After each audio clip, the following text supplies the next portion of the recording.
In doing the parable study that I am on the YouTube videos, I'm taking about 25, 30 minutes per parable, but I won't do that here. I will point out to you, though, that sometimes just in looking at any biblical story, especially parables, you do well to look at it from a particular point of view, perhaps one of the characters. And so I encourage you to consider this parable of the wheat and the weeds from the point of view of the landowner.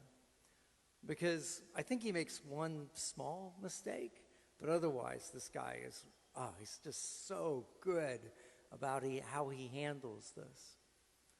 So again, from his point of view, he's got this land, a farm, if you will, I guess, and he plants wheat, and he has every reason to believe that the seed he plants is good. Either bought it from somebody, or more likely it was seed that was left over from last year's harvest. So he knows he's put in good seed into the ground. And so he must have been very surprised when his servants came to him and told him that there was weeds in the wheat. Now it's important we pause here. You have to understand, these are not just any weeds. This is not like weeds out in your flower bed. This was a very particular kind of plant. It was called darnel, D-A-R-N-E-L. And it looks exactly like wheat when it first starts to grow. You'd be hard-pressed, evidently, to tell the difference until it starts to, the grain, the buds start to form, the head, I guess, of the wheat starts to form. It is only then that you can tell that, wait, that's not wheat. And it's also important to understand that it was a little bit poisonous. So it had to come out. You couldn't just keep it. And so it explains the surprise, if you will. It's not like right after they planted, they started noticing some weeds coming up. No, this is late. This is late in the growing season that they finally realize there's this darnel in their wheat. And so they come to the landowner and tell him, and he clearly must be surprised. It's here that I think he makes his one mistake. They kind of ask him, what happened? And he says, an enemy did this. If you read the parable from his point of view, not from the narrator's point of view, you realize he doesn't know that. He didn't see the enemy come and put the wheat in. He's making that assumption. There's a lesson in that for us. Too many times, especially as we watch the news, we listen to people assume evil intent on the part of somebody else. They don't know it. They assume motives. They don't know. They just assume it. They just blurt it out. Fortunately, though, this guy doesn't act on it. It's not like he says, an enemy did this, and I know who it is. Let's go get him. He just sort of says, well, an enemy did this. I guess that's just his assumption. But where he gets high marks, the gold star, is for the next line. As they say to him, you want us to pull it up? It's got to come out. Can't leave that stuff in there. And he says no. Because he knows that one of the properties of these plants is that by the time that they figured out that it's, that he doesn't have all wheat in there, the root system of all those plants would have been grown together. And that there was no way that those guys could have pulled out the weeds and still left the wheat intact. It would have disrupted the growing of the wheat.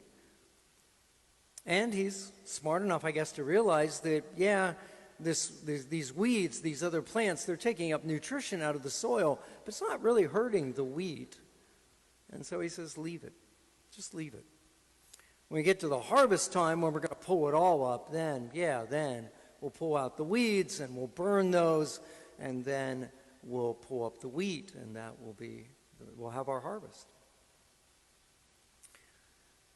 And so looking at it that way, then you ask yourself, well, what do I get out of this? Well, a couple of things. You might, that bit about the wheat and the weeds looking so much together, As you look at Jesus's interpretation of this parable, and he says, well, the field is the world, and the people, we are the wheat and the darnel. I mean, first it just tells us that, there's good and bad people in the world. That's just the way it is. We live in a fallen world. And we can't tell the difference. It is very difficult for even an expert to tell the difference between darnel and wheat. And it may be that for you and I, that's a good lesson. That we may look at someone that we think's terrific, but they are actually weed in their heart. Or, of course, the other way around, somebody that we think is just, awful by what they do or what they say or whatever. Maybe the good Lord sees their heart and realizes that, of course, they've got faults. We all got faults, but it's not as much as we think.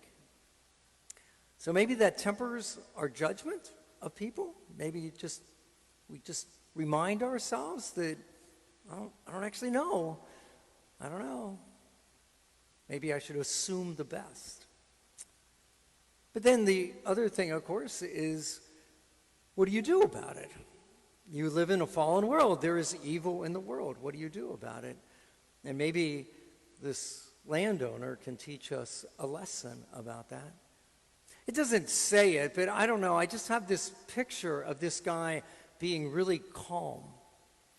In other words, when the servants say to him, hey, there's weeds in the field, he doesn't, fly off the handle and go like, all this stuff. I just picture him just going, I don't like that. I don't like this at all. But there's nothing I can do about it. And because there's nothing I can do about it, we'll let it go. We'll just let it go. And I don't think this guy, at least my impression of this guy, I don't think he woke up every morning and looked out at the field and was like, oh, that enemy. He just can't do anything about it. So we'll just wait. And there will come a time when it'll get handled. And maybe that's a lesson to us too.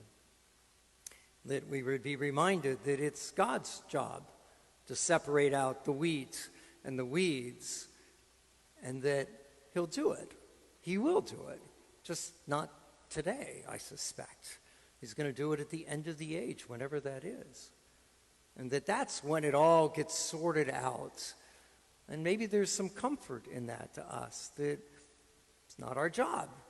Not our job to do all this judging. It's not our job to try to go around and pull up weeds.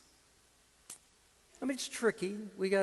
Clearly we have some responsibility to further the kingdom, that sort of stuff. But I think this just teaches us not to get amped up, not to get hyped, that it is good to leave it in the good Lord's hands.